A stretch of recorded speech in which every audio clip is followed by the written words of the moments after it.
Hello, this is Paul and Alicia, and we're from That Budget Stuff.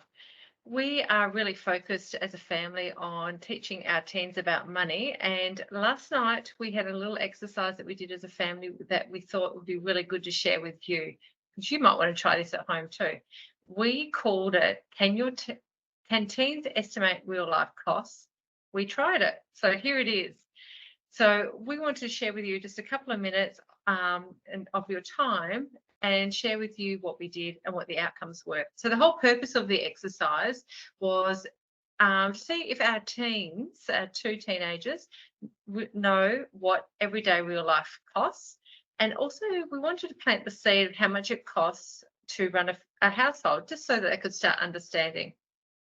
So we had a pop quiz, and all we did was we asked our girls, in this case, what some of the everyday bills cost per week.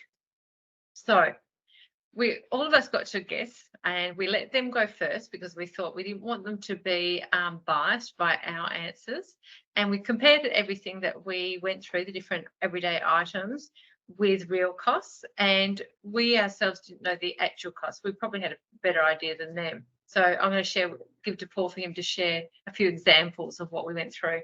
Yep, some of the basic examples were, first of all, petrol ranged from $110 per week to $600 per week.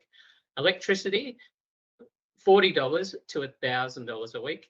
Groceries, $250 to $400 a week. And an important one in today's world, internet and phones, which ranged from $30 per week to $110 per week. So once we got the ranges, we then went back and shared with them the actual cost. So like with petrol, the range was 110 to 600. The actual cost for our family is 134. Electricity, we got the range of 40 to 1,000. It was our actual cost of 60, etc., etc. So we ran through, I think it was about 10 or 12 items. And it was very interesting to get everybody's guesstimate on what they cost. What were some of the takeaways, Paul? First of all, it was fun and engaging. And the teenagers were genuinely surprised on how much some things were, and they were pretty on the mark with others. They didn't know what things like council and land rates were, so it expanded the conversation. And we also went through the exercise of multiplying the weekly costs into yearly costs. Yeah, and that was interesting too, because I think it opened up their eyes to, okay, when you know something is a week and then you multiply per year, it really adds up.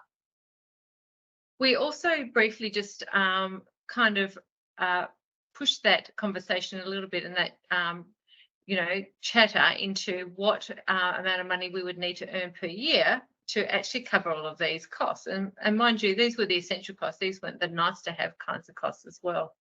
So what would we say overall about this? What we would say that essentially it was a great experience, and it was really worthwhile, and it allowed us to measure their understanding of what everyday costs are and see what the gaps are. We were quite surprised at some things that they didn't know, and we talk about money a lot here.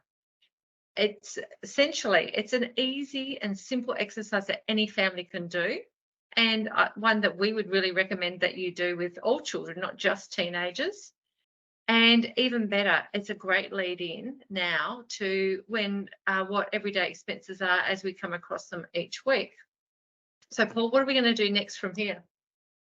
Well, simply every time we get a new bill, we'll run it past them, see if our expenses are changing too much, and make sure that they retain that knowledge and can now relate back to those original conversations and expand their knowledge.